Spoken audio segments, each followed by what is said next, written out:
Welcome to the Strettycast. I'm your host, Dale O'Donnell, and I am joined by Brian Murphy to discuss Arsenal edging past Manchester United at Old Trafford.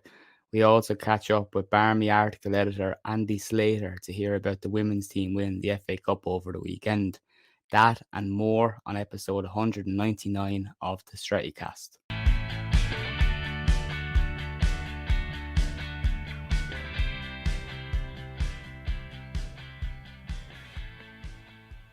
Brian, it's been a while since we've done a podcast. We didn't do one last week. We were busy. Then by the end of the week, the weather turned good here in Ireland, which is a rarity, and we couldn't take ourselves away from barbecues and whatnot. The game against Crystal Palace, we need to touch on briefly. 4-0, a real hockey-in, a terrible performance. It's just one blow after another. I know we're going to be talking about the Arsenal defeat shortly after, but that performance against Palace, that was shocking. I historically get annoyed if we don't get a podcast done in the week, or if we miss an episode and we need to do one like the week after and kind of throw back to them like this one. But I was actually kind of quietly almost happy we didn't have to do that podcast, because that was dire. There was that podcast would have been an absolute 60 to 90 minutes of me being utterly fucking miserable. I didn't go to the game. I was meant to go to it. Thanks be to God I didn't go to it. I was meant to go to it. I pulled out. I ended up watching it in the pub, and I sat there for the entire game. And as the game went on, like every 10 minutes, my face just got more and more depressed looking.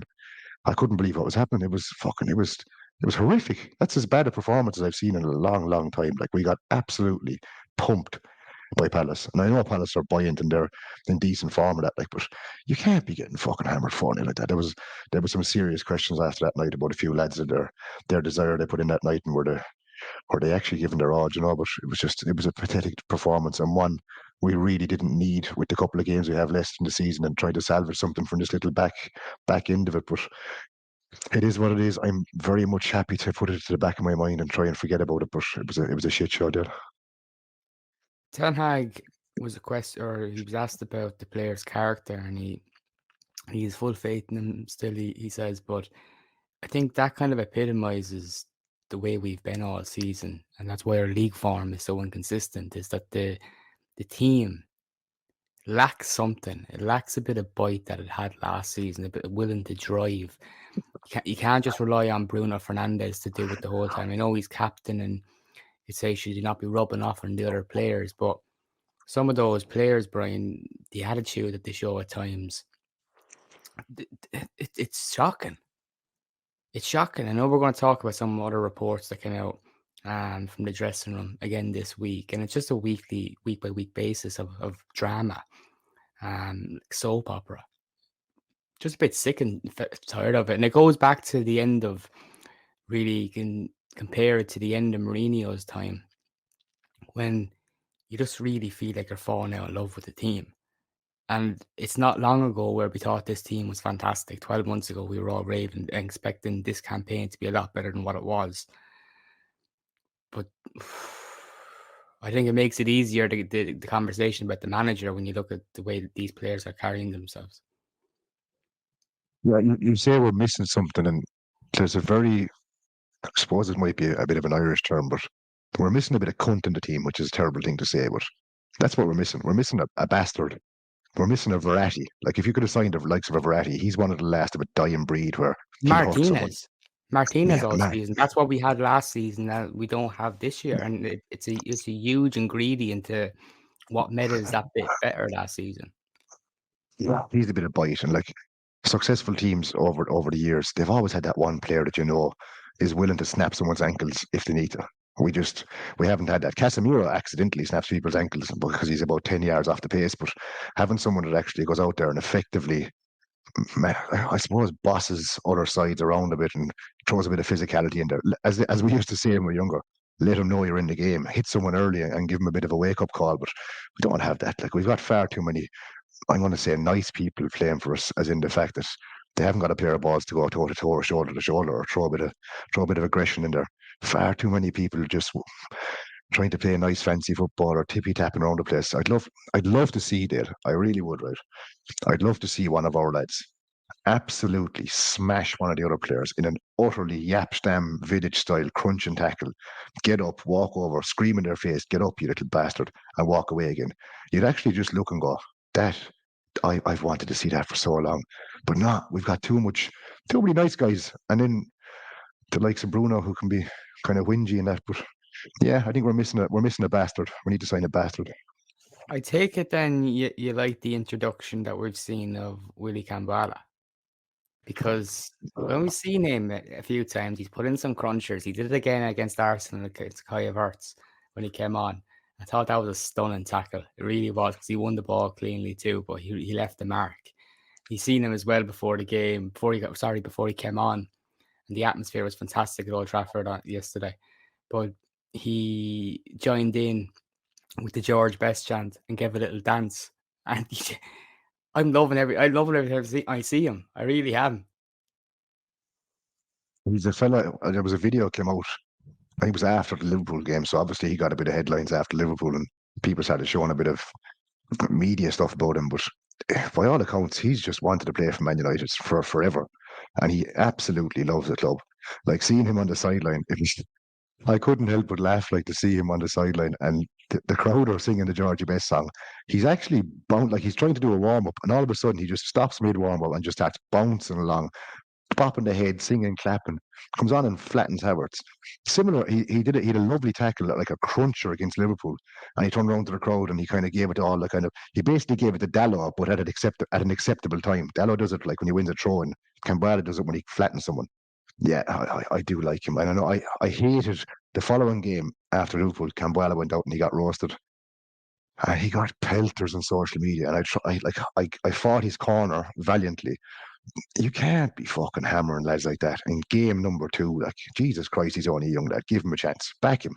But he's got the attitude that you want to see in the club, yeah. Hopefully he comes good. Moving on to the Arsenal game, another defeat, but I would argue, in contrast to the Palace game, which we've just touched on, the performance was probably the best we could have hoped for, given the team that was put out. I kind of been scratching my head in recent weeks looking at the reactions to when team news has come out, because we can all accept it's very limited and we're not getting strong teams. So therefore we're not expected to beat teams that are challenging City for the title. I put a tweet out and I was kind of saying, like, it's time to accept this now before the 90 minutes, because there's no point in losing your shit about it when the game is over. It's to be expected. Now, the performance, Brian, was better than what we could have imagined. Amrabat probably put in his best performance in the United shirt. Casemiro again at centre back at fault. Again, to be expected though, playing out of position, and week by week we're seeing the costs of that. What did you make of the game against Arsenal? And was it, like, for you, a kind of relief that it wasn't as bad as Arsenal and against a better team? It was a funny one, Dale, because you mentioned about the starting lineup, and as a rule, I refuse to comment on the lineup when it gets announced, because I hate people going fucking buck ape because they see the lineup and go, oh, Jesus Christ, this, that, and the other thing, or why isn't he playing? So as a rule, I kind of stay away from that. Although I didn't see the lineup the second they came out, my phone exploded and everyone was like, what the fuck is this lineup? What is going on? People were absolutely freaking out. And similar to yourself, I put up a very similar tweet myself saying, if that's your reaction and you think we're going to beat Arsenal with this lineup, because obviously the lineup doesn't look the best, you can't turn around after 90 minutes if we lose and then demand that the manager gets sacked, because it's just completely fucking hypocritical. Yeah, which happens so much, but it was a weird one, Dale, because I did look at the lineup, and we're all going to judge how the game's going to go when you see the starting 11. And I did look at it and go, sweet mother of fuck, we're in trouble here, because these boys are meant to be challenging for the title. They're meant to be unreal. This is a really bad 11. It's not going to work. And I kind of had a sneaking other side in my head going, maybe this is one of those games where Ten Hag pulls off something. I'm not going to say he performed miracles or anything, or this was some special kind of a fucking ace up his sleeve thing, but it worked. They put in a good shift, and Sofyan Amrabat looked like a footballer for the first time since he came to us, or for the first time in a long time. He actually looked pretty decent.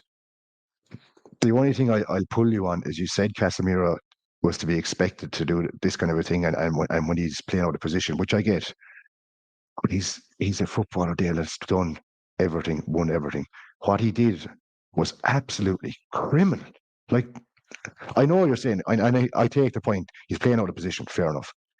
But that actual instance, that run of events, that was schoolboy stuff. That's just fucking laziness. No, you're right to pull me up on it. What I meant though was mistakes are expected to happen when you play him out of position. But as for the mistake, you're right. That is schoolboy, because I was only speaking to someone about it today, and he was saying that the weekend before sitting down to watch the game, he coaches under 13s, and his point was he was actually complaining to the kids for not coming out quick enough as a line. And he went back home and he was just thinking, if they're sat at home watching this, they're literally thinking, my coach told me to do exactly what Casemiro, shouldn't have done. Yeah. It is schoolboy. No, but what I mean is, though, mistakes are inevitable when you're playing Casemiro and Johnny Evans at centre back, especially against a team like Arsenal.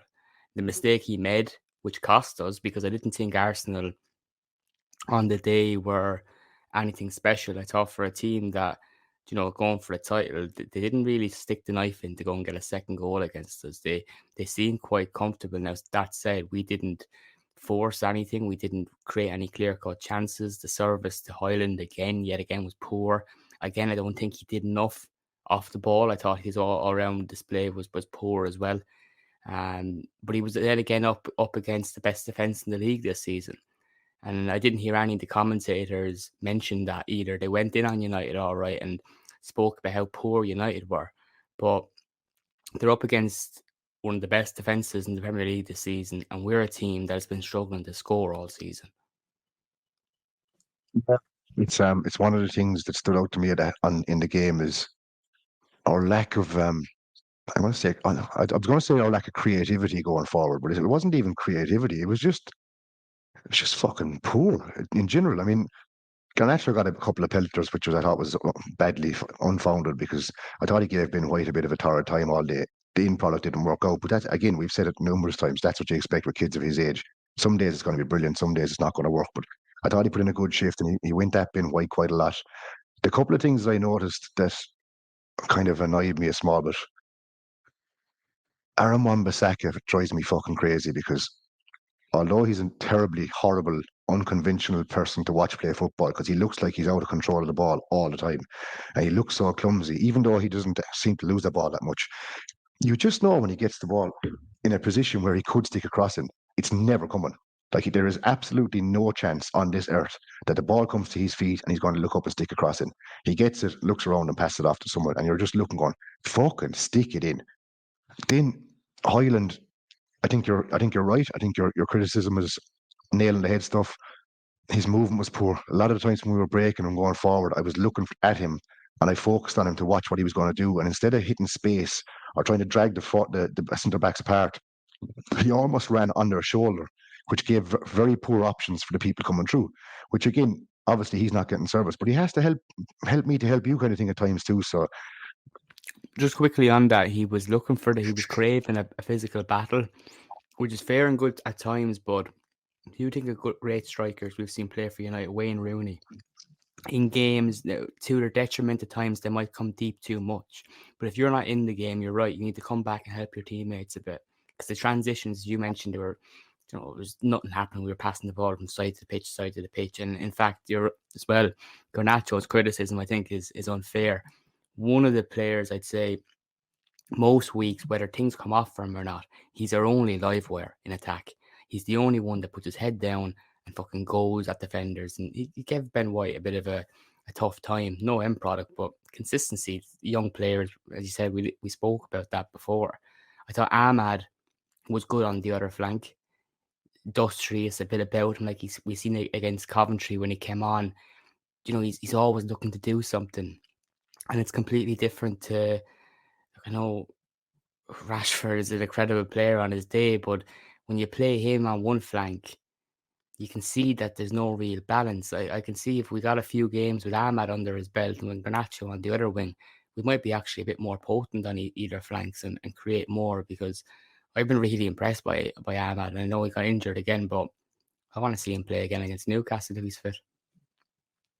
100%. I thought Ahmed was, as the game developed, I kept kind of looking at him as possibly being the person that could pick their defence open and unlock something, but it wasn't happening. And probably, I don't like criticising Hyland because I'm a big fan of his, and I'm not trying to go in on him by any means because I think he's going to be absolutely brilliant. But my earlier point about the fact that his runs weren't helping himself, they also weren't helping the likes of Ahmed, because when he was busting forward and he was looking up to see what he could do and what he could create, his options were very, very limited.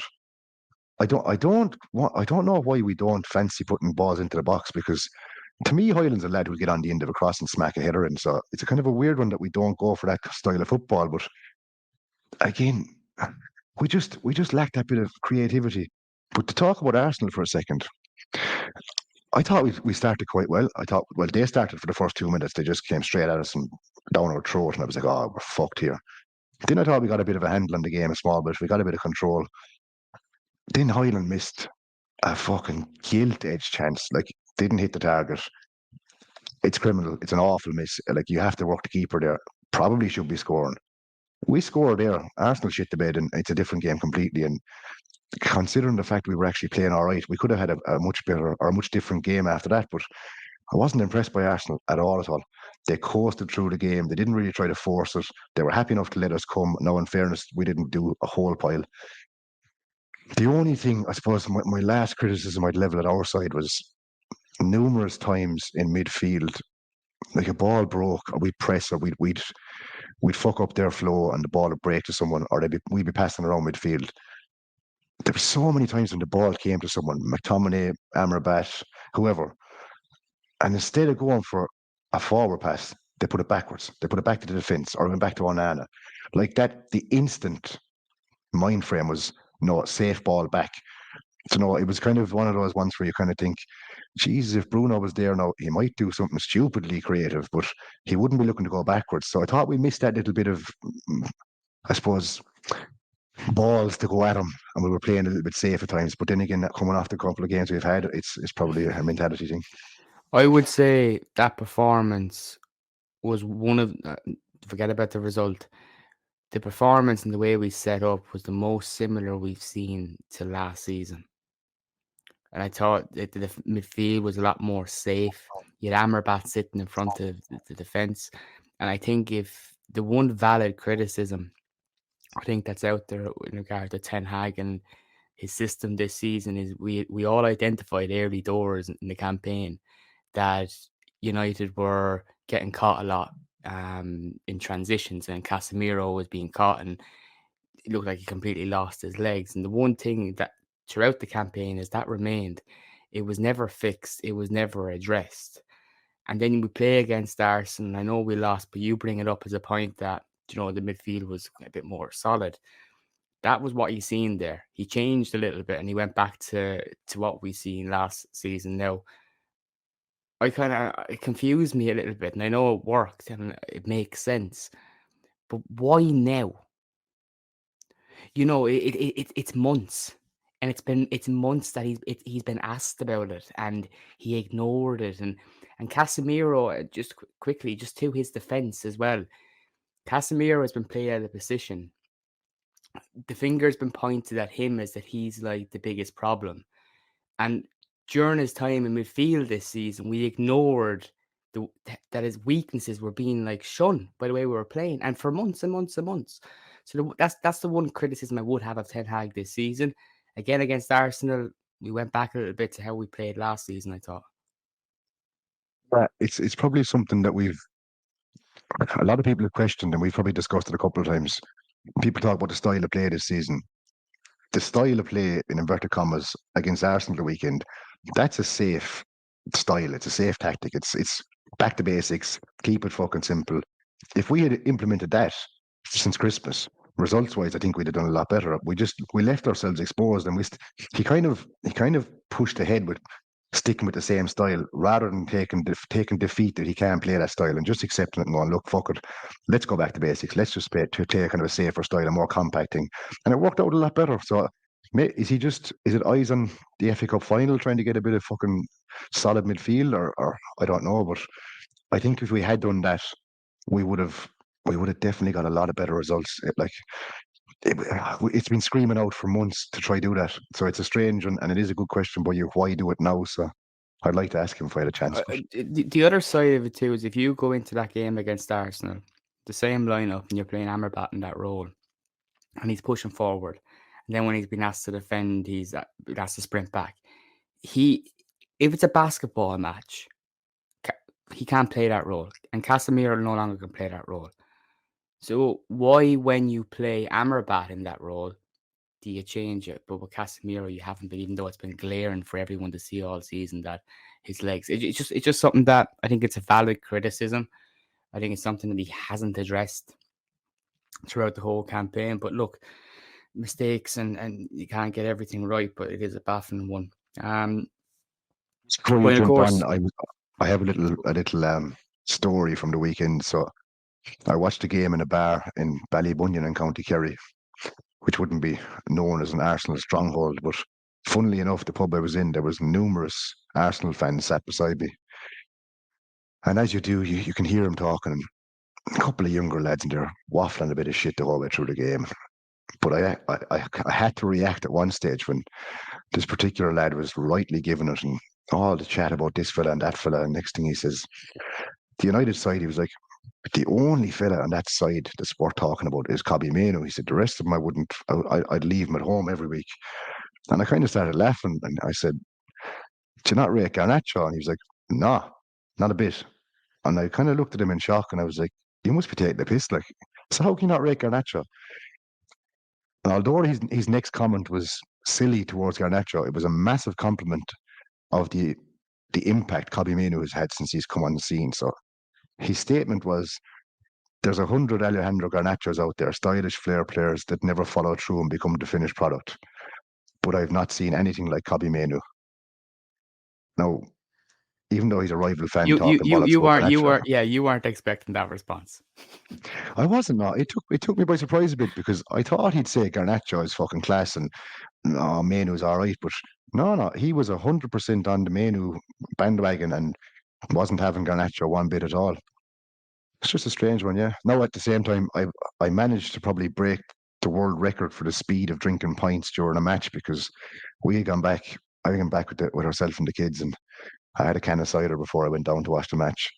And knowing that I probably was going to have a few beers during the match, and I probably wouldn't have a few on the way home, I said I'll take advantage of it here. So by the end of the game, I was fairly starry-eyed, but I did manage to get permission to go for a few more on the way home again. But my memory of the match dwindled as the game went on. But it was, do you know what? It was a kind of a game where I'm looking back at it thinking, I still think we could have got something out of that game because the way it went, I wasn't anyway impressed by Arsenal. I really, really wasn't. Now maybe they had an off day. I don't watch Arsenal too much, but I thought we were there for a draw.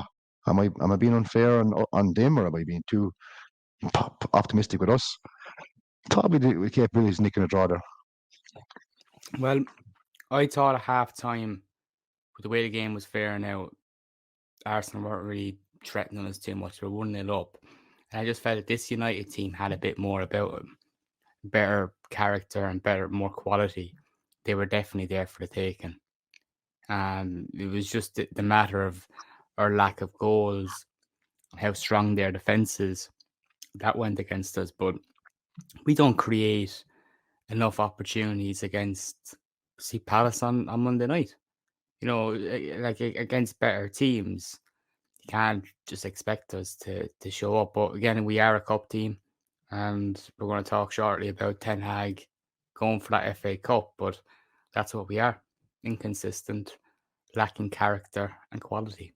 So just before we finish on Arsenal, I think one of the things it did highlight was we missed having someone to come off the bench in the striker position. If Highland isn't having a great game, the ability to have someone to come off the bench and throw him on for a second half or half an hour, like we just didn't have that. You know, you could have another fella come in there now and have a bit of an impact up front, and he nicks a goal out of nowhere, and you do get a little sneaky draw. But it is what it is. We'll put it down to the rain affected it all, and the roof nearly came in, so they probably panicked.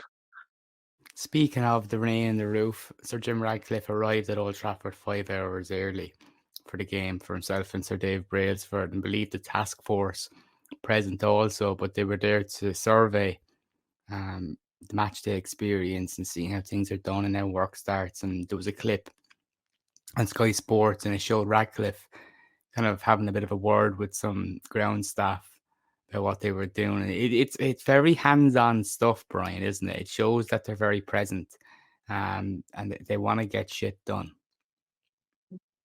Good to see, given the fact we've seen them. I'm trying not to be too explicit or explicit. Given the fact we haven't seen the Glazer family show too much of an interest, it's nice to see someone present, publicly visible, and to see that they actually give a shit. He probably couldn't have picked a better day to come and see it all happen, because the place nearly fucking dropped when the rain came down. Yeah, no, it's good to see him being proactive, and uh, I just wonder what way it's going to go. Like, I mean, we could get into this argument or debate again about knock it or keep it, but it'll be interesting to see what comes in the future. I think they're probably more looking at this, as you said, the match day experience and this thing about the campus around it and what they could do and whatnot, and probably giving a sneaky look around Old Trafford saying, do we flatten it or not? But I think if they were to base it solely off the weekend, and given the fact that it was raining inside and outside, it probably wouldn't last the summer. But we'll see what happens with Sir Jim. Yeah, it's interesting.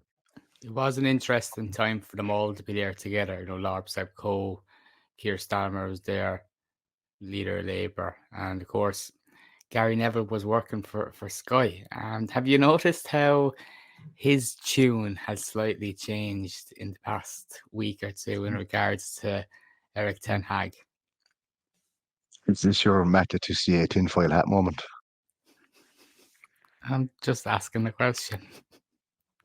I've noticed that numerous people, Wayne Rooney, Roy Keane, Gary Neville, etc., not Rio Ferdinand, you fucking dickhead, Rio, if you're listening, by the way, are all backing Erik ten Hag, that are all respected people from the club legends, good footballing men, are all saying give him another season. There's some, again, Matt Letizia style conspiracy theories that they're all on the payroll now and they're all being told to say this, and that Wayne Rooney was talking out of turn and shouldn't be saying things, and he looked uncomfortable. So obviously Sky Sports were trying to lead him down the garden path in this one. People just don't believe anything anymore. They don't take anything for face value. But I yeah, heard Rooney was selling snake oil. Is that what he's selling? Good stuff. What's going on with the whole like managers just randomly becoming pundits? Like Mourinho signed up for something. Rooney's going doing the overlap. What the fuck, lads? What's going on? Like, why are all these managers that are still potential managers for other clubs dropping There's into less Sky Sports? stress for them. It's less stress for them. They can sit back, get paid well, and inflict stress on other people that want to become managers. Yeah, but you've got to sit down and listen to the likes of that fucking knobhead Flex. That's got to be stressful. That's got to be stressful, all right. Going back to Ten Hag and the FA Cup final, we spoke a bit about the team that's available right now, the team that he's selecting. Do you feel that all eyes are now on the FA Cup, bringing up the whole conversation about pushing for that European spot, Conference League if we win our remaining league games, or focus on the FA Cup and get straight into the Europa League? Where do you stand on it? It's an interesting topic because there's so many different permutations about what can happen. So I was looking at it earlier.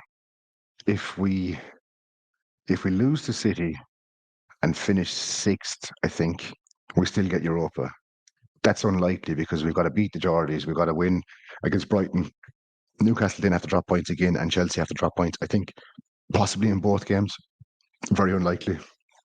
If we beat City straight into Europa, again, big task at hand.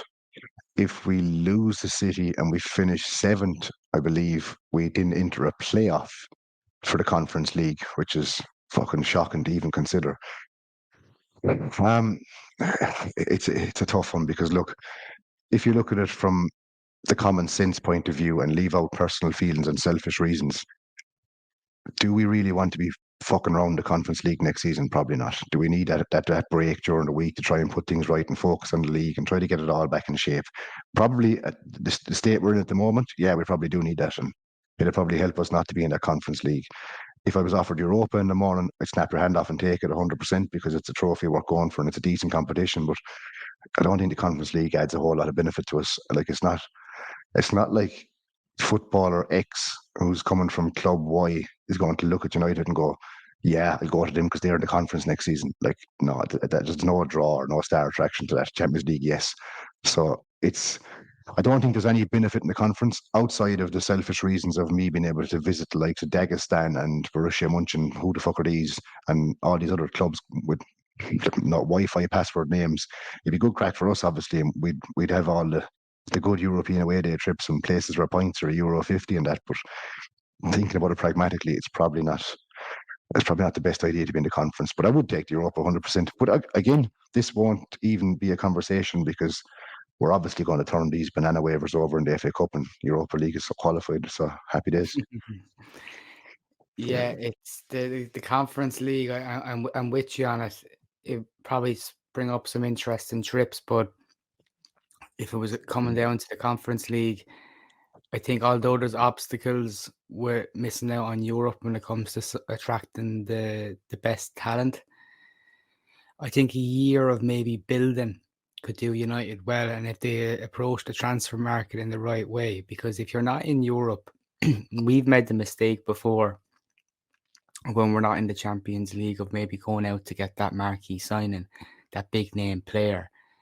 And that hasn't worked because if you look at our recruitment, Bruno Fernandes is our best one since Van Persie, and there's not many that come anywhere near close. And that's a long gap in years. So that going for a big name when we're not in the top European competitions, it hasn't worked. Because if players are willing to come to you and they're big names and you're not in Champions League, I think that's an alarm. That's a warning. It's a red flag. Because the best players want to be in the Champions League because they want to be winning it. They don't want to be missing out for a year or two. So we need to kind of realistic expectations and maybe realize where we are and buy young, buy talent, buy the best young players out there that fit the profile for whoever's in charge. It doesn't have to be expensive. It just needs to be sensible. And we haven't been sensible in the market for a long, long time. But yeah, I think it has to be all on the FA Cup. I wouldn't be wasting time with the Conference League. Talking about bringing people in the summer, and I'll probably lose top red points if such a thing exists for saying this, but I'll pose a question to you because it's something I spoke about earlier to someone else. We obviously always, as United fans, look at United as the biggest club in the world and give anything to do whatever you could for the club. And it's playing for United must be the biggest thing in the world. To take a step back for a second and be objective about it, given the last decade and what's gone on off the pitch, on the pitch, managerial changes, players causing fucking chaos, results not going the way it should, every second season being a shit show. The glamour of playing for Man United, the shine has to have gone off that a bit for like top players wanting to come to United just because it's United. I don't think them days exist as much anymore. I know there's still a special draw and it's still a big club, but you have to be looking to think that players at that level, and you just said something about big names coming. A lot of big names came to us and failed because they came for one reason and one reason only, and they came for the Alexis Sanchez piano playing video with massive wages after it, the Di Maria with massive wages. It's not coming because they look at the crest and go, that's a club with history and a massive club and I'm going to win trophies and this is going to be fantastic. They came because we dangled the carrot in front of them, and it's proven afterwards by how their career turned out with the club. So I'd like to see this summer. I'd like to see Ineos, Sir Jim, all these lads that all know a whole lot more than I do and you do about transfers and the direction we're taking. I'd like them to start identifying targets that are coming for the right reasons. Like, do your background checks, check the kind of fella they are. Make sure they're coming because they want to play football, because they want to give 110%. Make sure they're coming because they view it as a move that they really want. And ensure, above all else, we're not signing. I tweeted about this earlier. Make sure we're not signing players with the age profile where they're coming off the end of the prime of their career. We'll get like Casemiro. We got a year out of him where he was fucking brilliant, but now it's starting to go because his legs are starting to go. We can't be making signings for massive money, giving them big contracts, and we're not getting the return on it. Like the return on investment has to be worthwhile and it has to be sensible. So I'm expecting a massive summer of different style transfers and a different direction. If not, nothing's really changed and we're in fucking serious trouble. So I hope to see a big impetus on the kind of character and profile we're signing. The right person for the right position. In regard to players, being attracted to come to United, whether or not in the Champions League or not, I do know of one player that United are interested in, who his representatives have tried to speak him out of coming to United, but the player wants to come above any other option. So there still is. It's not Mbappe. Is this why Mbappe put out the video the other day? Is he signing for Man United? I can not confirm whether Mbappe will be coming to Manchester United. I'm so disappointed. But I can't confirm if any will be coming. We need to sell players first. Moving on, we've had conversation with Andy Slator to speak about. It was a great weekend for Manchester United's women's team. Successful winning the FA Cup against Tottenham, winning 4-0, and it was our first major trophy. So it's a big day out at Wembley, and we were more than happy to speak to Andy about that. I'm delighted to be joined by Andy Slator, editor of Barmy Article fanzine, the first fanzine covering women's football, and we're delighted to say it's a Manchester United one. Andy, how are you? I'm good. I can feel the effects of the long day yesterday, which my voice may give away, but it's all that good kind of not hangover, but the ache in the voice, the throat. That's why we have you on to talk about, of course, the FA Cup win at Wembley against Tottenham. A thrashing. I spoke to you briefly before the game about the lead up and this team's expectations. A bit of a mixed bag of a season. Tell us about the game itself. The day the weather was scorching at Wembley, you couldn't ask for more. Yeah, it was a funny one because the league form has been very poor all season. It's been a huge regression on last season. The beginning of the season started with some very good performances, some not so good, but you thought maybe it was because they were concentrating on the Champions League qualifiers. Once we were knocked out to that over 2 legs, you thought, right, get our heads together and show what we can do. But it never really came. And you got to a point where when it was almost mathematically out of reach to get the Champions League, heads went and league form was just terrible. But then cup games came up and it was like they just knew that there was a prize on the line. It's a one-off, win this, get through, get to Wembley again. And that happened to beat Chelsea in the semi-final for the first time ever to reach the final. And then it was just a case of not being complacent. Spurs are a team we would expect to beat.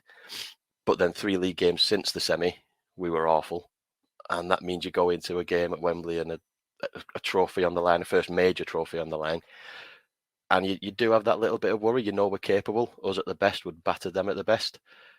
But we're capable of messing up based on this season. But it was the right team showed up. We were far better than them in the first half without being brilliant. You felt like if the goal didn't come, we might get punished. And then just before half-time, Ella Toone pulls off that wonder strike. She got a bit of space. She one of the defenders slid straight past her and she just dinked it to the side and watched her go.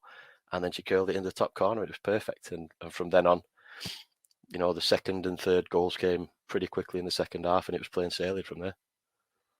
Just to take it back a quick moment, you mentioned failing to qualify for the Champions League, and that was one of the highlights of last season, was getting into that position to have a chance of playing in Europe. And it's obviously something a lot of these players have aspired to for some time, and they failed to do that. Why did that happen? Was it a lucky draw up to a tough opponent, or it was very disappointing start to the season? Did that knock us off then in terms of a patchy league form? Yeah, the first leg at Leigh Sports Village, the first half, you could tell they were the seasoned pros for as far as European football goes.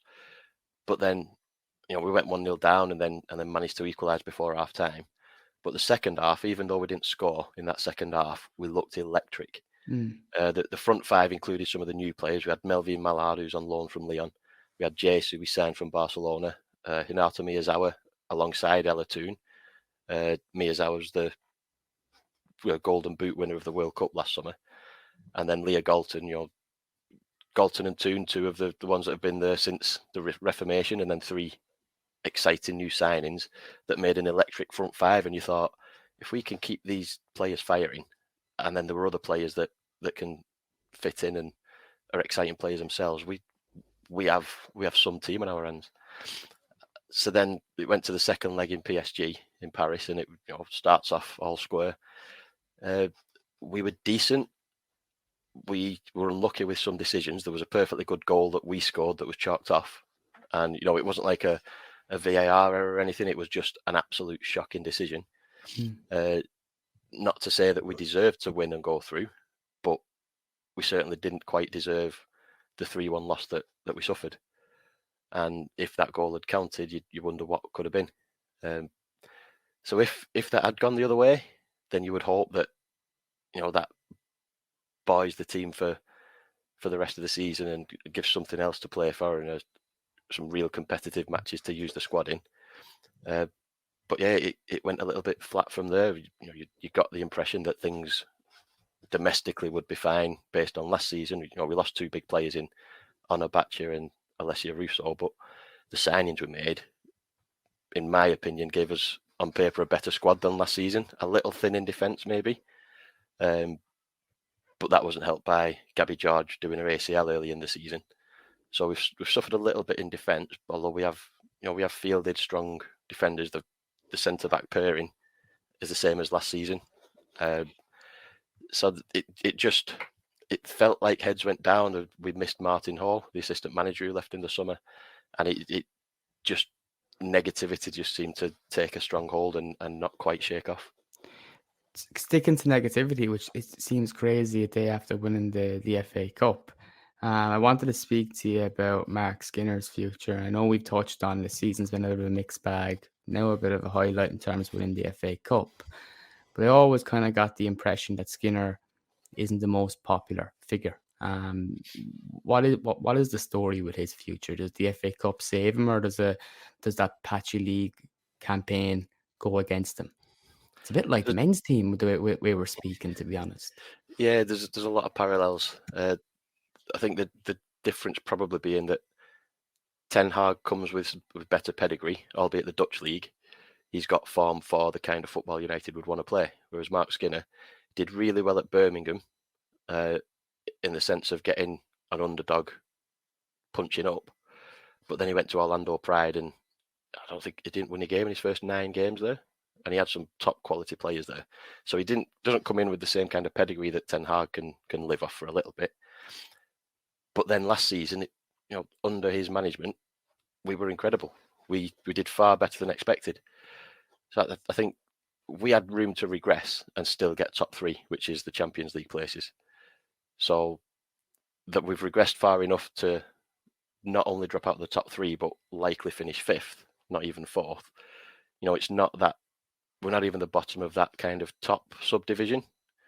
Knocking on the door of the top 3. We're in the pack chasing rather than being in the pack that's 4 teams vying for 3 places. So it's a long way down that we've come, and it's not just that the performances haven't been there, but there are decisions that you kind of can't get your head around. People give a lot of credit last year to Martin Hall, and then place a lot of the blame for this season's failures on Mark Skinner. Now, for me, you give Mark Skinner the credit for last year, and you give Mark Skinner the stick this year for not reshuffling that coaching setup. Because Fergie always knew that he needed a good assistant manager, and he went through a few good assistant managers. Now, if Martin Hall was vital to the team, then Mark Skinner, or whoever's responsible for that, has got to replace him and make sure that coaching setup works under what Mark Skinner wants the team to do. So I am all for giving last season's credit to Mark Skinner as well as Martin Hall, but this season he's fallen short. And I think if there's somebody good enough to recruit, then I wouldn't be sad to see the back of Mark Skinner. But I'm not he's not a manager that I dislike. I'm not desperate to get rid of him. There are strong rumours that he's getting a 12-month extension. There are rumours that that's already been signed. Nothing's been announced yet. We expected an announcement after we beat Chelsea because that would have been the perfect time. It didn't come. You would think they'd announce it this week after an FA Cup win, if it has in fact happened. So it'll be interesting to see if and when that gets announced. Now, the fact that it's 12 months tells me that without a long-term plan, they just don't want to change the manager. He's not getting 3 years. He's not getting a vote of confidence. He's getting 12 months under a new regime. So it could well be, see how you do for another year. We'll get our women's setup in place. We hope that's on, somewhere on the priority list. Obviously, there's a lot of movement happening with the men's setup. We want women-specific football directors.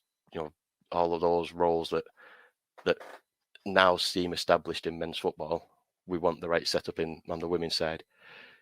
So maybe once that's in place, there are some things happening. Some of them probably enforced rather than by design.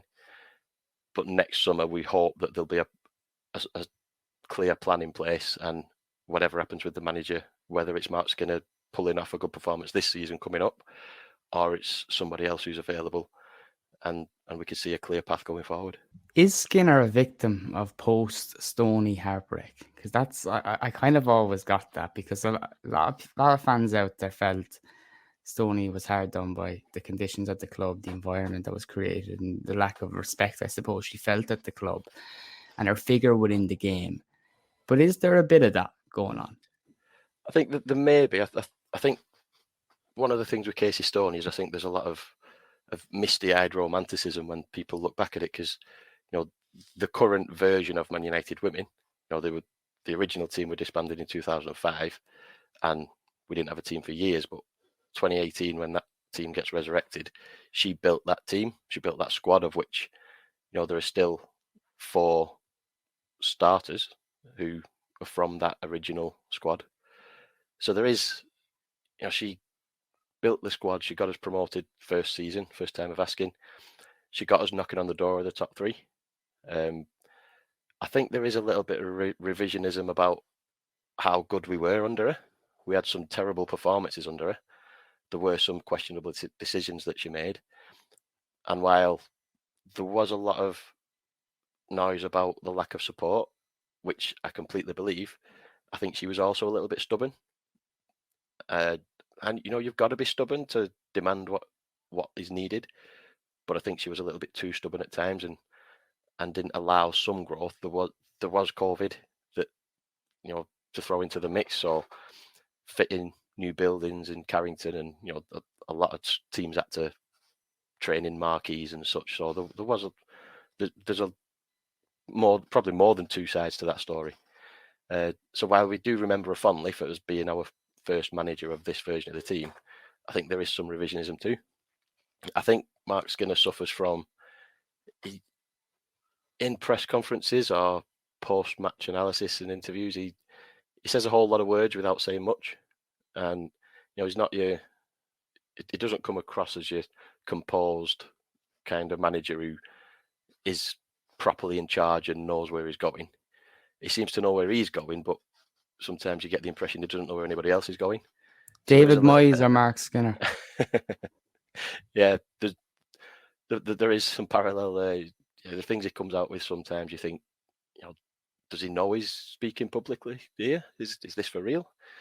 So, but that's always been the case. That was the case last season when we were doing very well. We pushed Chelsea to break WSL records in order to win that league last season, and all we hoped for was top 3, and we were in a title race right to the last day. So he's achieved at the club. That's without doubt. But he still had detractors last season as well, and sometimes, I think unfairly, sometimes with a point. But yeah, this season it's the performances. The performances have dropped off a cliff. But yeah, there is always that throwback to Casey. Like a journalist posted today about Mark Skinner being the first trophy-winning manager for Man United women.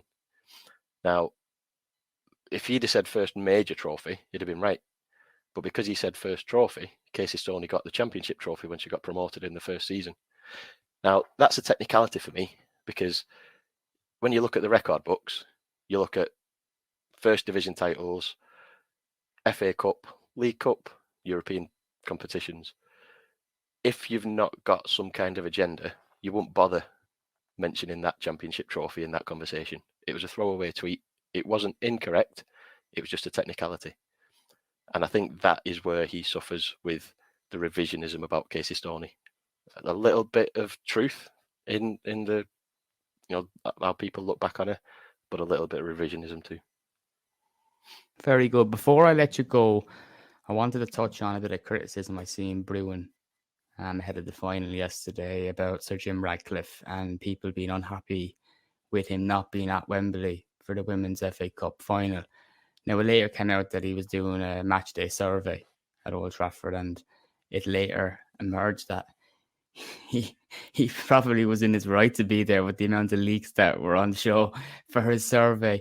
But what kind of stuff were you hearing at Wembley in regard to Ratcliffe? And I know you kind of briefly touched on their priorities and how to prioritize the women's team. What is the feeling amongst the fan base in that regard? I think in the build-up there was a lot of expecting him, well, not expecting him to be there, but wanting him to be there without really expecting it to happen. I believe there were some Ineos people there who were more likely to be involved in the women's team, and if that's true, then they are the people that should be there. I think Jim Ratcliffe as a figurehead, it would have been a good display to have him there and have him visibly supporting the women's side. I think it's PR. It was a PR own goal, I think. If he had been there, it wouldn't have meant that he valued the women's team. It would have looked nice. I think the proof is in what happens behind the scenes rather than in the stands at Wembley or Old Trafford or LSV. And I think we need to see real investment and real interest in the setup of the club rather than just as a matter of interest. The Abraham Glazer was spotted at Wembley yesterday. So I just wonder if these people are now assured at night thinking that Abraham Glazer cares about the football club. Well, exactly.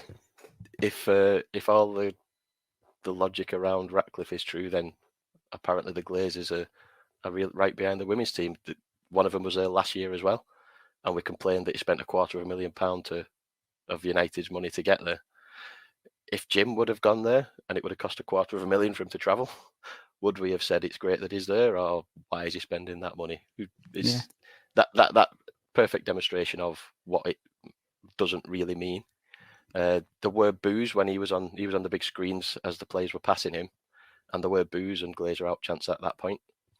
So it's interesting to see the narrative just for around people that. Listening that don't watch women's football. I'm sure they'd be interested. What are the key aspects or maybe the differences with atmosphere? That's one of the things that I kind of notice when I'm tuning into a game, say at a game like Wembley or a FA Cup final, much more kind of family based and whatnot.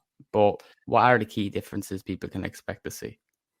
I think there are more similarities than people expect. Okay. But I think women's football is at a stage where there is room for different kinds of football fans. Men's football is established in its culture. Most grounds probably have a family stand, but it's a minority. I think in women's football, you've got people who do just want to go and watch a game. It was United and Spurs, but there were Chelsea shirts, there were Arsenal shirts. I saw a Southampton shirt yesterday. People buy neutral tickets way before they know who's going to be in the final. The last season, the finalists got 8,000 tickets each. This season, we got 12,000 tickets each, which in recent history of women's finals sounds fair, but with the rapid growth, certainly from United's perspective, United women could have sold that twice over easily. There was big demand for tickets then. Yeah, it went very quickly, and it was also it was women's season ticket holders were first on the priority list, plus members, and then men's season ticket holders as well. Now, obviously, the men's team had a home game, so it was unlikely that men's season ticket holders would want to go. Those tickets could still have been used to buy tickets for people. It didn't go anywhere near a general sale. It sold out quicker than last season, and there were 50% more tickets. So there's a core group in the supporters club and on the outskirts of the supporters club who are similar to a men's football crowd, and that's what drew me into it when I started going, because Lee Sports Village is just down the road. It was 39 quid for a season ticket. I thought, if I go to 3 or 4 games, that's all right. And as I went, I heard where the noise was coming from, tentative football chants, and people started gathering together. And then it was like, this feels like a football crowd. And that's what kept me going as a season ticket holder to every home game, rather than just as and when I might feel like it. Because I tried watching the women's football show a couple of times, but without horse in the race, it just did nothing for me. I don't watch a lot of men's football if United aren't playing. I'm a United fan more than a football fan. And it was that similarity to men's football crowds that kept me going and got me into it, and got me thinking about creating the fanzine and getting on away coaches. There were 7 coaches last season that left for Wembley from Old Trafford. There were 9 coaches this time, organised by the supporters club. It's the same people that do away trips for the men as well. One Club United. That there is that structure in place within the fan base and that kind of support network that you're used to in men's football. But there is also the people that want to go, and the people that want a DJ before the game, the people that want the light show. And I think there is enough space for those people to get their little carnival, and football fans to get 90 minutes of focus on the football. So you do get what I love about football, but you do get what families want to do as well, and go and watch any 2 teams. So I think it's important that women's football embraces both sets to get a right balance. Yeah, when the crowds are big enough of one kind of fan, there won't be room to accommodate the other. So they've got time now to make sure they cater for both long term. Interesting as always to speak to you, Andy, and thanks so much for joining me on the Strettycast. Thanks for having me.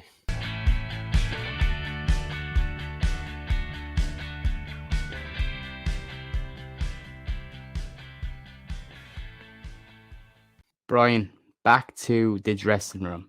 A report emerged today, which is Monday, from the Manchester Evening News, reporter being Samuel Luckhurst, speaking about players questioning Rasmus Højlund and being reluctant to pass to him. And that's been a bit evident in recent weeks. He touched the ball 14 times against Arsenal.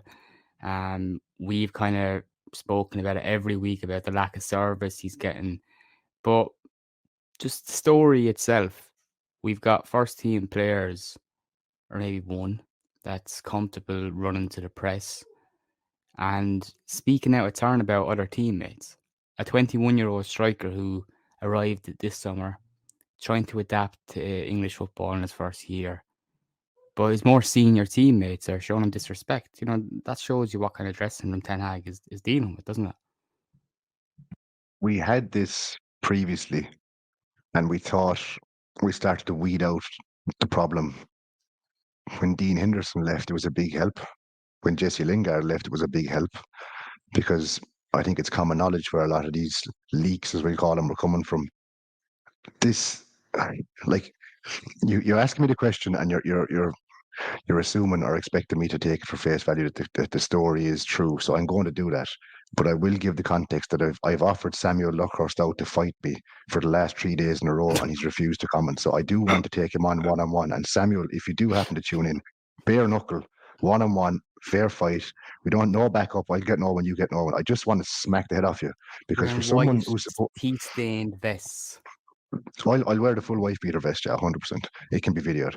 For a fellow who's supposed to be reporting on the club, and by the way, it's his club and that, I've never seen a journalist of all of them out there to always give the most negative or abstract. What's the weirdest thing is the abstract negativity.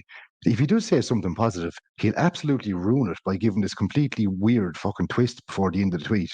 He's an absolute prick. But taking it that the story is real, which I'm not sure it is, if we still have that kind of carry on in the dressing room and people are giving stories like that, that the likes of Luckhurst, like the tone deaf attitude to give that kind of a fella a story in the first place is rotten to the core.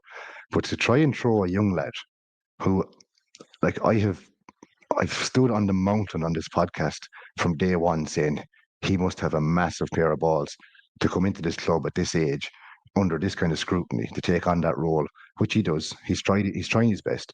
I do believe he's going to be a very good player for us. I do believe he needs a lot of help and support from the club and the teammates. I think the club need to get a striker in to work with him. I think his teammates need to fucking help him a bit more.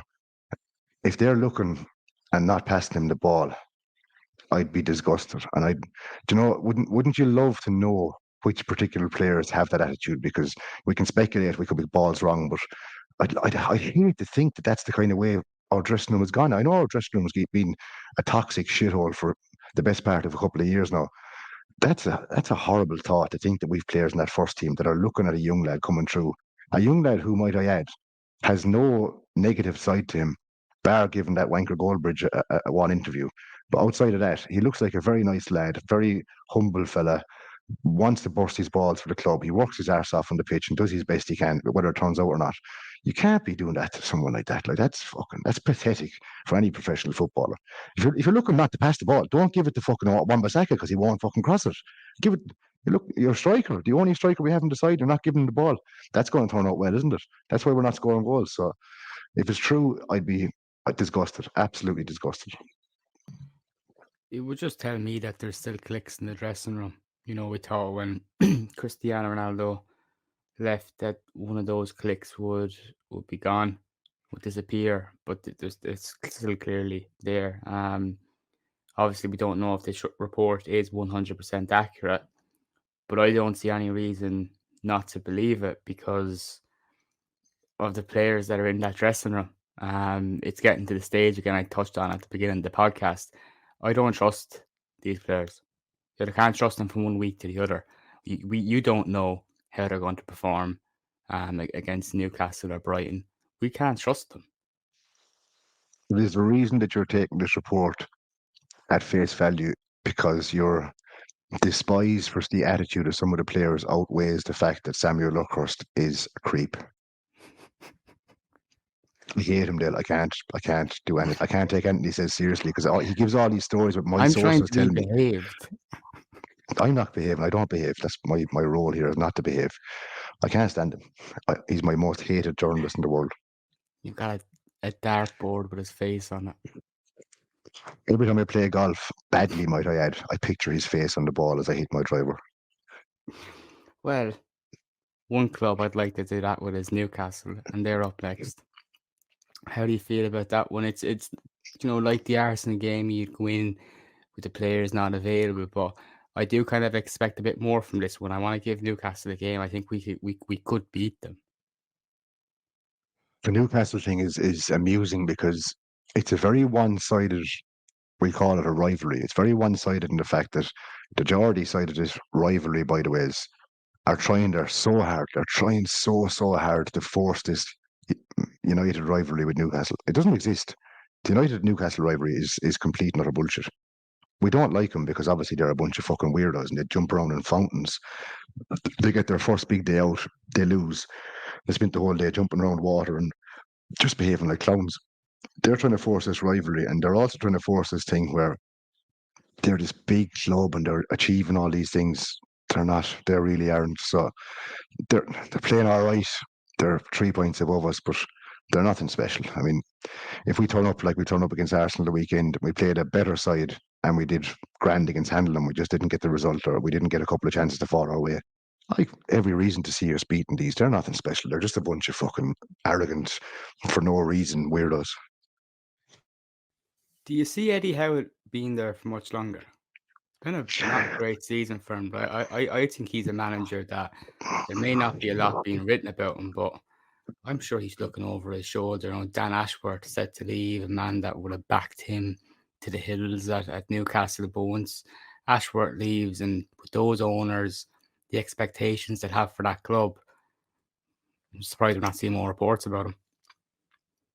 I actually was fairly impressed with him when he started with Newcastle, and the fact that his signings weren't like immediately, I suppose they had to work with an FFP, but the fact that they didn't go out like trying to buy names and stuff, he bought pragmatically, set the team up well. He actually did very well with him for a good period, got into that final and things.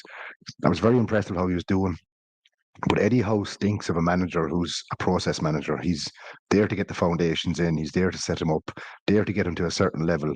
And realistically, he'll be shoved aside for a bigger name to go on to bigger things. But then again, are Newcastle ever really going to be the bigger name doing bigger things? I just can't see it. But their owners will probably want that and expect it. But they've gone downwards on their arc. But I was impressed with him at the start, but I think his time could be coming towards an end. If he's not going to achieve much more with this side, they're probably going to look at him and say, look, we've got the most out of him that we can get, and might be time to move on. We've also got a number of listener questions to go through. Lerma Ramon with the first one asks, if Ten Hag stays for another season, which 4 players would you like to see sold? Now, he does add, should be more than 4, but he knows that we haven't got all night. So which 4 players would you be jumping to sell? Not players that we can leave on a free. Casemiro, if we can cash in and get a good deal off him from like the likes of Saudi, would be out the door. Rafael Varane, the very same opinion. If the right offer comes in from Saudi and that, cash in again. Donny van de Beek, who's going to do nothing at the club and won't be leaving for free, so that's an easy one. And without a doubt, because Heavy is the crown and Heavy is the person who wears the crown, and the Borussia Dortmund admin has a serious hard-on for this fella all season. Listen to me now, Dortmund. You can be talking all you want about it. You can be putting up all these fancy memes and graphics. They're worth nothing unless you cough up. We have him. You want him. Pay us. But Jadon Sancho, he can fuck off and all, yeah. I agree with all 4 of those. Neil Crowd asks, I know you back Ten Hag, but if United replaced him, who would you want? See, Neil, I can't answer the question probably because I've blindly backed this man to the hilt and stupidly don't see anything else happen at the club bar him being the manager going forward. I haven't even considered someone coming. Like I've knocked back anyone that got linked to us. Like the likes of Gareth Southgate, I'd vomit in my own mouth if he managed us. Thomas Tuchel, don't think he's the guy for us. He's probably the only name. Like Graham Potter, fuck off. Like Thomas Tuchel's probably the only name that's been linked to us that I'd say, look, he's actually a half decent manager, yeah. But there's nobody out there that I've seen us linked to at any stage that would inspire me any way that I'd say, yeah, I'd like him to be our manager. So it's a hard one to answer, Neil, because I don't have an ideal candidate, and I don't think a candidate is available that would force me to say, yeah, I prefer him over Ten Hag, because I'm 100% bald as best in that camp. Although I'm with you, with Erik, to answer the question better than you've done, it has to be one of the best managers in the world. It has to be one of the creme de la creme. And that's the only way. And none of those are available right now. So unless someone can throw out maybe a Pep Guardiola, who might be available in a year's time, I don't see any need to jump ship. I'm going to come back in for a second and just say, first and foremost, that was extremely harsh of you to say answering it better than I did, because I thought Did I? Well, no, Dale, because first of all, I gave a good answer to a question I couldn't answer, and second, you drop in fucking Pep Guardiola at the end of it with a big sneaky smile. I can see you in the camera, but these boys can't. How can you be dropping Pep Guardiola's name into that conversation? Come on. Because he only really has a year left at City. Pep Guardiola's not coming across the City dust next year. Are you off your head? Why wouldn't he? Sure, wouldn't he be joining a friend in Omar Barada? Why the fuck would... Hang on. Whoa. Hang on. This season, right? We've had some groundbreakers on this podcast this season. We've had Mubapa. We've had Ineos. I don't know even what you call Ineos. We've had Bruno Fernandes getting the boot out the door. And now you're telling me that Pep Guardiola next summer? Nah. No, I'm just looking at it from the point of view that we can all agree that, well, me and you can agree, not everyone, that it doesn't make a lot of sense in switching the manager this summer. My point is, it might make sense in a year's time, make more sense, in the sense that if you sack Ten Hag now, you got to pay a compensation fee. We're trying to balance the books for transfers in the summer. We're already been forced to sell players, so the timing of it doesn't really work. you also give a manager more time to see if he can build his squad.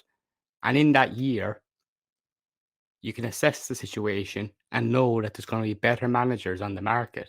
You mentioned Thomas Tuchel being the more kind of favourable choice, and I agree while he is. I really don't think he'd be the right man for Manchester United. You know, United is a club where you have to expect you're going to be dealing with some of the biggest egos.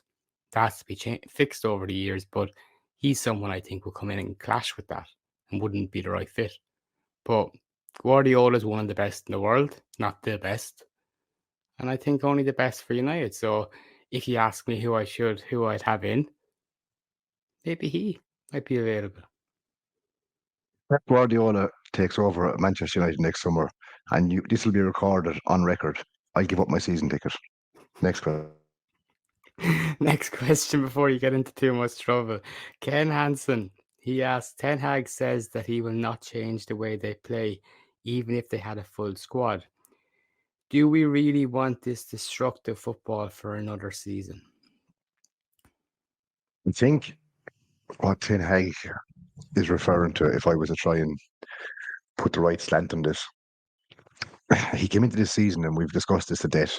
We saw it at Arsenal away. He came into the season with a particular style he wants to go for, and granted, he's been stubborn with it, but I can't see how he would be wrong in the mindset that if and when we finally get a full squad back, we shouldn't push ahead with that style of football, because that's the kind of football he wants to play. He just hasn't been able to do it with the personnel we have. So I don't think he's wrong in saying that. I don't think it's necessarily a destructive style of football. I just think it's the players we have aren't particularly capable of implementing that style of football. So I'd fully expect Ten Hag, if the summer is kind and we get a full squad back, I'd expect him to push ahead and play that style of football next season. And I'd absolutely love to see what we can do in that style of football with a full squad, because we just haven't had a chance all season to do it. So no, I don't think he's out of order there, to be fair. I can't better that answer, right? So we'll let that one. That's a surprise. Glyn Burgess asks, why do we get so many injuries? I've never known us to have so many. Brian, that's a question that's been coming in for all season, really. Why are we getting so many injuries? I have a great answer for this, and then you can better me, obviously. But my answer for this one, what's the listener's name? The listener's name is Glyn Burgess. Glyn, I have a factual answer for this. Paul Pogba left Man United and he made a voodoo doll, okay? And he sits at home now. He's obviously banned for 4 years because he's a junkie. He's got a voodoo doll that he pins once a week, and he attacks one of our players and takes him out. He's cursed United. And this is, I got this factually from a source at the club, just like Samuel Luckhurst gets from his sources. The bastard. Well, I'm not going to dispute it, but my understanding is training methods have been a challenge for some players. Not all, but you don't always keep everyone in the dressing room happy, and you often hear of players thinking the train is too hard or that they're bored, but these tend to be players that are not favoured by the manager and aren't really in the manager's long-term plans. So not really something to, I think, really is worth worrying about. I think Ten Hag just would like them to graft harder to become fitter, but United are just simply not as fit as other teams. And that was a promise that Ollie had made after he became manager, is that he looked at some of the other teams that he wanted to be competing against in the Premier League. They were running far more than United, and he set that objective for his team to get fitter. There was some progress under Ollie, but the emergence of added energy was only short-lived. That, again, was a pathetic sign of these players. Don't get me started on how it was under Ragnick, because the players knew he was being binned at from the start and simply didn't fancy it. And this all reflects poorly on the players. They all forget that they're representing United, and at the top, you're expected to work hard. I don't listen much to the complaints about training. I think the players have been pushed hard. They're getting plenty of injuries, but they're just simply not fit enough. If you look at when I said this recently, you look at Jurgen Klopp when he went to Liverpool, and there was a few players in that squad that were picking up knocks every time they were training and whatnot. It took him time to flood out those players. It's transition. I remember Arteta as well. He had players that didn't fit into his mold, Lacazette, and the last 2 years Arsenal have been competing for titles once they flooded out those players that weren't going to fit the right identity. On Dale, on the injuries, getting back to being more serious for a minute. Something I highlighted on the podcast early this season, and we discussed it quite well, was Luke Shaw and the recurrence of injuries, and he's constantly been unavailable. And again, as I said in that episode, many episodes ago, I rate Luke Shaw very highly as a player. I think we're a worse team without him. I think he's very valuable when he's available. Given the fact of how his season has gone, and sadly my prediction was right that he's broken down injured a couple of times, is this summer time to get rid of him? And if it is time to get rid of him, given the fact we haven't had a left back because Tyrell Malacia is in fucking, I don't know, the Matrix somewhere. He's gone. The other lad, Alvaro Fernandez, was shipped out on loan. Like, Anthony's actually playing left back, which is probably the best place for him. He doesn't take it too very well when he gets told to go left back. Is Luke Shaw out the door this summer for you just because he's just not available enough? And is there a number of other players that you'd look at based on the same premise that their availability is catching us? It's causing us issues, that they're good players. You want them in the side, but they're just not available enough, which is a similar thing thrown at a target. Michael Olise, he gets the same stuff labelled at him. Would you look at a couple of players in the squad and say, might be better off just getting rid of them? Even, and hang on, just before you go, and don't shoot me, Lissandro Martinez has had a very tough year and tough injuries, but I do look at the fact that Martinez, the reason I don't categorize him in the same bracket as the rest of them, I think it was just badly managed on the fact that he probably came back a little bit too soon because we needed him and he broke down again. So I wouldn't say that he's more of an injury prone issue. I just think he got fucking unlucky. But is there a couple you'd look at that way? I think Luke Shaw is the main one because of our sheer reliance on him and how much we struggle when he's not in the team. And that all boils down to the fact that he's a primary left back, and we probably haven't been looking to sign another one because he's in the squad and he's so set on having a place in the team.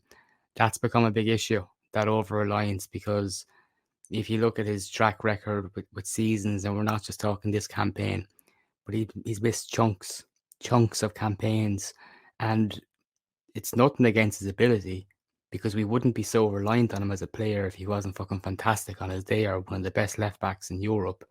But going into next season, I think we should be cashing in. We need to have a reliable left back, reliable with quality and availability, but it doesn't help again. We're probably focusing on Shaw in a case we wouldn't had Malacia been a bit more fit this season. We'd probably be saying we'd be looking forward to having Shaw back next year. But it just goes back to our reliance on him, and we can't afford that with key players. What's the point in having someone who is a fantastic starter who's only available for 25-30% of the season? That comes back to bite you in the arse. I don't know. It's got to be tough too. It's got to be tough on the mind for someone. I saw, was it Rice with Dortmund, said something recent or during the week that he'd give all the money he's ever made or had to go back and start his career again without the injuries. Like, it must be really, really tough on a fella who knows that he's a good footballer. His career could be so much better if he could stay fit. Like, it must be heartbreaking for lads who just can't stay fit and can't keep going. Even like there's Ben, going back to a fella I'm very friendly with, Ben Thornley, he's a good mate of mine. And I've sat down with Ben Thornley and we've had a lot of chats. I hosted an event with Ben in Hotel Football when he brought his book out. He's probably got the best attitude I've ever seen of anybody who had basically a career at the top stolen from them. He's such a good fella to listen to. And if you ever get the chance to have a chat with him or to listen to him talk about how his career was ended early, it's uplifting to listen to him. But imagine being a player that's like Luke Shaw, a fella who should be starting week in, week out for Man United and England, having an unbelievable career, and he just can't because injuries shaft him all the time. That's got to be tough to stomach, isn't it? Well, it brings up something that Dave Cleaver's asked about, and he wants to speak about Wayne Rooney's comments after the game against Arsenal, in which he accused a few, didn't say how many, but accused United players, the injured lot, of maybe not pushing themselves, maybe lying about their injuries and not wanting to play because of European Championships coming up or other commitments. I thought Rooney made the the wrong words come out of his mouth. I know what he was trying to say. I don't think it was intended the way it did come out.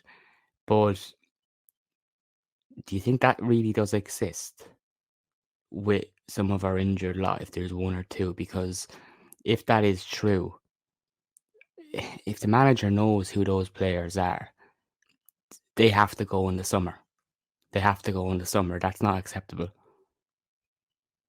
I get what Rooney's saying, and I've watched it back, and he's basically said like he's seen it himself throughout his career, and it's a very plausible thing to say that yeah, there's a big competition coming up in the summer, and certain players might be looking at that more so than what they might view as a dead rubber end of their league season or club career, or sorry, club season. Of course, it's plausible that certain fellas might be minding themselves and they might have one eye on the summer wanting to impress at the Euros and whatnot, especially if they're a player that might be looking for a move or trying to impress themselves and put themselves in the shop window. When you relate it back to our own team and you look at who's injured, and like it's probably fair to assume when he's saying this about players, he's not looking at fringe players. He's probably looking at players that are more impactful on the side and would have more of an impact on our fortunes. So then you'd look at kind of more high profile names. Can I be looking at players injured on our side that I don't think want to play because they're saving themselves for a cup final or hypothetically saving themselves for the Euros? As you say, I'd find it incredibly disappointing. I'd look at them very, very differently if that came out as absolute fact. But I don't question Wayne Rooney's honesty in it because I don't think he's any reason to lie. I mean, I actually think when he said it, people picked up on the fact that he looked a bit awkward and they kind of suggested maybe he's been led to say it by Sky Sports or someone's trying to lead him to say this story or try and, I don't know, create fiction. I don't know. People are saying he's saying it for some reason that someone's trying to get him to do it. I actually think he might have just said it and kind of went, shit, should I actually have said that? Because he did look a little bit awkward and he was taken aback a bit and he kind of was awkward. No, you're just using common sense. Like it's a human, like an error we've all made where we've probably said something in a conversation we shouldn't have, and you're like, shit. Do you know? 100%. And you know by his reaction, like you can see by the way that he says it, and all of a sudden he's like, bollocks, I'm going to have to follow up on this and they're going to absolutely question me about it. And you can kind of see his facial expression going, oh, fuck, I shouldn't have said this. But I don't for 1 second think he's lying. I don't think he'd fabricate a story for any reason. I don't think he's any reason or he's any agenda or narrative against the club, or there's no ill feelings. He's still loved by the club. Everyone fucking adores Wayne Rooney. Why would he cause friction for the sake of causing friction? So maybe he might have just let the cat out of the bag a small bit and realised it. So yeah, it's probably true. I'd love to know who they are, and if they do exist, as you said, I'd fuck them out the door in the summer, 100%. Just to clarify, you're believing, or you would closer believe Wayne Rooney than Mr. Samuel Luckhurst. Samuel Luckhurst told me it was sunny outside. I'd look out the window and check. If Wayne Rooney told me it was raining, I'd put on a jacket before I got out of bed. Steve S on Twitter has two very important questions before we wrap it up. First one, are mushrooms good for you? Steve, on the mushroom situation, mushrooms are basically snot. They're slugs of the I don't know, the garden variety slug that grows out of the ground. Mushrooms are absolutely evil. Not at the level onions are evil. Onions are a whole different thing. Onions are the cats of the food world. But yeah, mushrooms are horrific. They're not good for you. Don't eat them. And stop suggesting putting putting tomatoes or hash browns on breakfast. It's ridiculous and it's ludicrous. Hash browns, I'm going to disagree with, but I'm with you on the mushrooms. Mushrooms are snails on a plate. Worms or vile. The only hash browns that are acceptable are the ones out of McDonald's. Other than that, absolutely horrific. Do you know, I'm not the biggest fan of onions, but I fucking love a hash brown. Yeah, nah, I just can't do it. Can't do it. Last question from Steve S. What colour suit do you think Ten Hag rocks best? Do you remember the film Zoolander? Yeah. Do you remember Owen Wilson's bright orange outfit. It wasn't. It was Dumb and Dumber, wasn't it? The blue and the orange Yes. suits. I reckon, being a Dutchman, who are the orange men and the Dutch orange, love to see Ten Hag walk out in Wembley with this vile orange suit in him. Absolutely disgusting. You'd need sunglasses to look at him. That kind of a suit. I think he'd rock it, yeah. He'd be class. I don't think the flat cap would work with it, might I add, but I think he'd pull off an orange, yeah. I quite like the navy combo with the Stan Smith runners and the jacket, which I did my research on. The jacket that Ten Hag has been wearing since he became United manager ranges from around 650 quid, and I couldn't justify it for a brand I never heard of before. But I believe their jackets are very, very good. Other than that, anything you want to add on mushrooms, suits, leaky roofs, and the greatest Manchester United team you've ever seen? Yeah, I'm going to give a food review because, as people know who know me, my opinions on food are absolutely bang on always. I'm probably an aficionado of food opinions. I'm probably the most underrated food critic out there. And today, I visited a local supermarket and I spotted this What's It Giants prawn cocktail, which I asked for some opinions on. I'm now going to try one and let you know what I think. Need a bit of ASMR. Get the crunch into the mic. Right. There was various opinions on this. One lad said, oh no, some people, or most people actually said they were next level top tier. One lad said they were worse than Hitler, which was a bit of a bit of an analogy that I wasn't looking forward to. So I've tried them, and they're all right. I do like prawn cocktail. I love Watsits. To be fair, Matt Henderson, one of our Stretty writers, suggested that giant Watsits aren't the best version, which is right, but they're all right. I'm going to give them a good solid 6.57 out of 10. They're not bad. I probably won't go to the level that Laurie Whitwell and Karanka do with Andy Mitten and with Maltesers, because obviously they're top tier, they're a classic. But I think the next time we do a podcast together, I might not bring What's It Giants prawn cocktail to tickle your taste buds. I think I'll find something else there. Well, I usually like the chili Doritos. Tonight we went with original, so I'm kind of a bit plain tonight. That's a poor shout, isn't it? Plain Doritos. No, the chili ones. The chili ones. They're horrific. The plain ones are nice, and the original ones are good. The chili Doritos. No. I like the chili ones. By the way, before They're that, you go mostly the best crisps. balloons. Best crisps. The steak flavored McCoys are the best crisp on the market by a distance. My favorite, I think, is either O'Donnell's salt and vinegar. That's a name. It's just the sheer taste. Or chili Doritos. I'm gonna go. I think they deserve a mention for classic. Dreadful. Ghosties, if they're still around, were the best around, but they don't do them anymore because it's just horrific. We should do a podcast someday on sweets and crisps of older days that were done away with unjustifiably.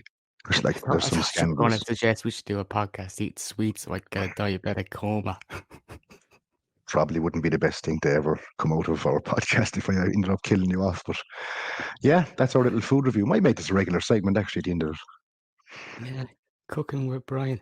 Right, brilliant. Catch you again next week for the reaction, or later on this week, for the reaction to the game against Newcastle. I almost forgot that was Wednesday night. Thank you for listening. Don't forget to subscribe to the Strettycast on Spotify, Apple Podcasts, and all other podcasting platforms.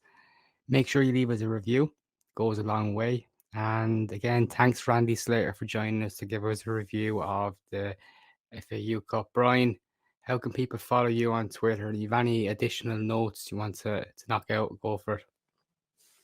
You'd like to follow me on Twitter for some top class food critiques and some horrific football takes. It's at Day Tripping Red. And if you don't subscribe to this podcast, and I know you all eat Weetabix, I'm going to go to Aldi or Lidl and buy the own brand version of it, sneak into your house in the dead of night, take out your branded Weetabix and replace them with Lidl or Aldi version. Now that's a really creepy threat. That's Hit the the worst subscribe one yet. button. Yeah, hit the subscribe button. See you next week. Thanks for listening.